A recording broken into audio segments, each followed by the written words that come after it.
Moby-Dick, by Herman Melville. Chapter 81.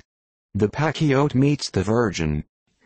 The predestinated day arrived, and we duly met the ship Jungfrau, Derick, master, of Bremen.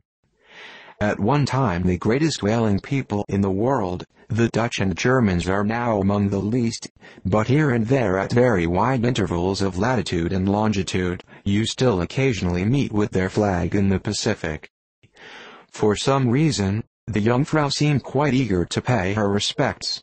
While yet some distance from the Pequod, she rounded to, and dropping the boat, her captain was impelled towards us, impatiently standing in the bows instead of the stern.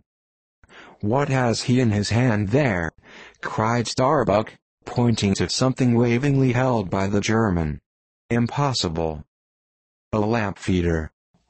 "Not that," said Stubb. No, it's a coffee pot, Mr. Starbuck. He's coming off to make us our coffee, is the Herman. Don't you see that big tin can there alongside of him? That's his boiling water. Oh, he's all right, is the Herman." "Go along with you," cried Flask. "It's a lamp feeder and an oil can. He's out of oil, and has come a-begging."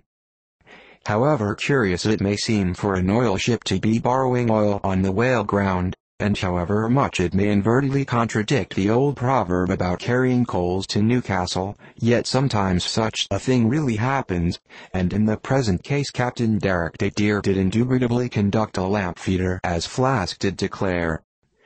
As he mounted the deck, Ahab abruptly accosted him, without at all heeding what he had in his hand, but in his broken lingo. The German soon evinced his complete ignorance of the white whale, immediately turning the conversation to his lamp feeder and oil can, with some remarks touching his having to turn into his hammock at night in profound darkness, his last drop of Bremen oil being gone, and not a single flying fish yet captured to supply the deficiency, concluding by hinting that his ship was indeed what in the fishery is technically called a clean one, that is, an empty one, well deserving the name of Jungfrau or the Virgin. His necessities supplied, Derick departed, but he had not gained his ship's side, when whales were almost simultaneously raised from the mastheads of both vessels, and so eager for the chase was Derick, that without pausing to put his oil can and lamp feeder aboard, he slewed round his boat and made after the Leviathan lamp feeders. Now, the game having risen to the leeward, he and the other 3 German boats that soon followed him, had considerably the start of the Pequod's keels. There were 8 whales, an average pod.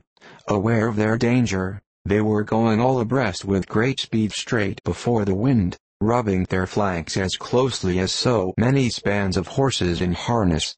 They left a great, wide wake, as though continually unrolling a great wide parchment upon the sea.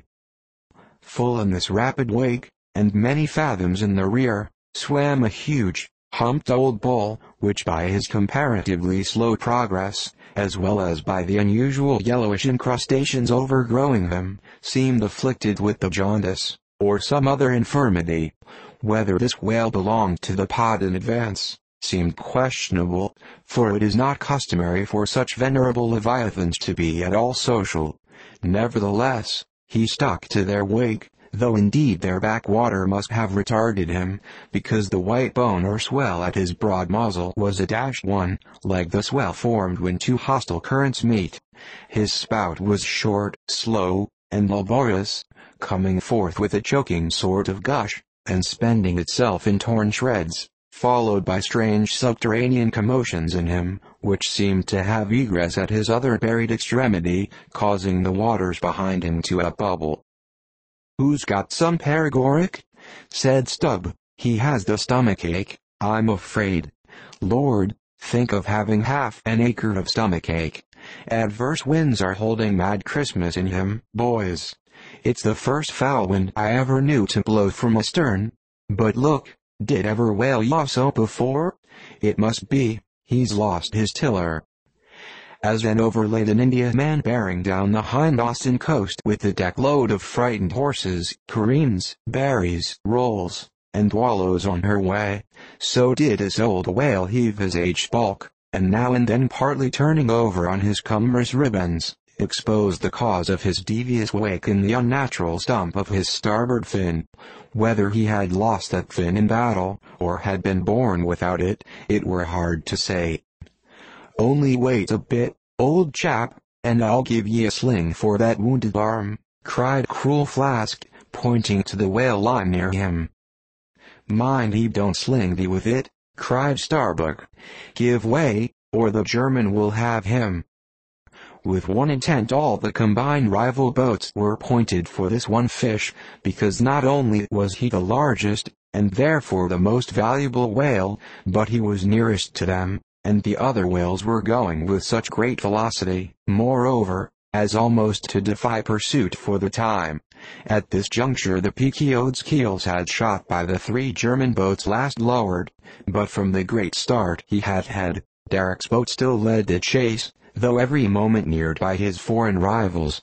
The only thing they feared was, that from being already so nigh to his mark, he would be enabled to dart his iron before they could completely overtake and pass him.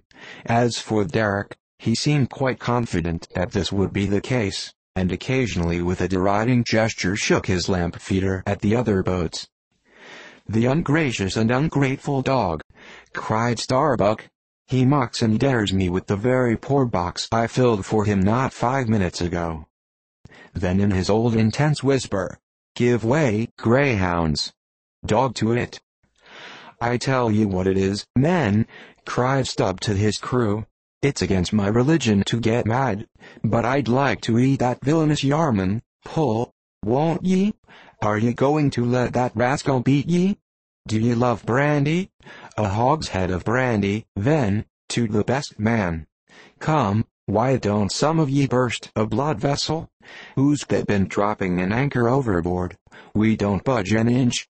We're becalmed. Halloo, here's grass growing in the boat's bottom, and by the Lord, the mast there's budding. This won't do, boys. Look at that Yarman. The short and long of it is, men, will ye spit fire or not?" "Oh, see the suds he makes," cried Flask, dancing up and down.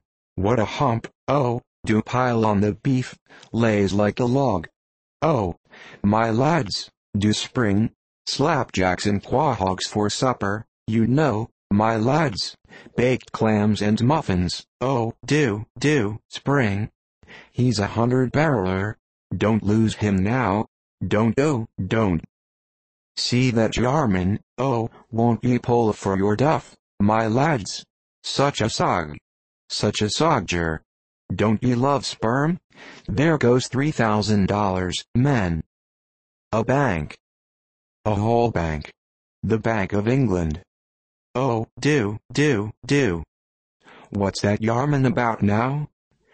At this moment Derick was in the act of pitching his lamp feeder at the advancing boats, and also his oil can, perhaps with the double view of retarding his rival's way, and at the same time economically accelerating his own by the momentary impetus of the backward toss. "The unmannerly Dutch dogger!" cried Stubb. "Pull now, men, like 50,000 line of battleship loads of red devils. What do ye say, Tashko? Are you the man to snap your spine in 22 pieces for the honor of old Gapehead? What do ye say?" "I say, pull like goddamn!" cried the Indian. Fiercely, but evenly incited by the taunts of the German, the Pequod's 3 boats now began ranging almost abreast, and, so disposed, momentarily neared him. In that fine, loose, chivalrous attitude of the headsman when drawing near to his prey, the 3 mates stood up proudly, occasionally backing the after-oarsman with an exhilarating cry of, "There she slides, now! Hurrah for the white ash breeze! Down with the Yarman! Sail over him!" But so decided an original start had Derick had, that spite of all,